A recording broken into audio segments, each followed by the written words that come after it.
څو ورځې مخکې د ایران او افغان طالب ځواکونو ترمنځ سخته نښته رامنځته سول.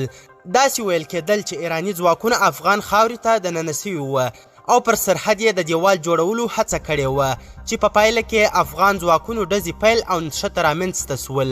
خو اوس تازه ایراني ځواکونو د یادې نښتې په اړه غبرګون ښودلی او وضاحت یې بیان کړی. دا چې څنګه غبرګون او وضاحت یې ښودلی په دې ویډیو کې له مشال پریس سره یې وګورئ. سلامونه عزتمنو دوستانو، ښه راغلاست. ایران وایي د افغان او ایراني ځواکونو ترمنځ نښته د سرحدي نقطو په اړه د سوء تفاهم له کبله رامنځته شوې وه.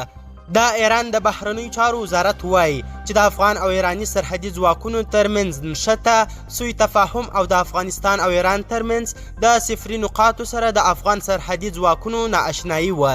د ایران د بهرنیو چارو وزارت ویان سعید خطیبزاده نن دوشنبه د لیندۍ په 15مه خبریالانو سره په خبرو کې ادعا کړې چې د افغانستان او ایران ترمنځ سرحدي نښته د افغانستان د سرپرست حکومت د امنیتي ځواکونو د سرحدي ځمکو سره نابلدتیا وه. هغه زیاته کړې چې دوی د افغانستان سره پر سرحد باندې په ځینو نقطو کې دیوالونه او موانع لري څو د قاچاق مخه پرې ونیسي او ځینې دغه موانع او دیوالونه د ایران په خاوره کې څو سوه متره دننه په مناسب ځایونو کې ایښودل شوي دي.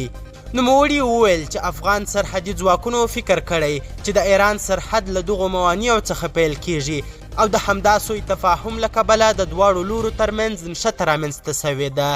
خطیبزاده وویل چې دواړو لورو کوښښ وکړ چې دغه موضوع باندې تفاهم ته ورسیږي.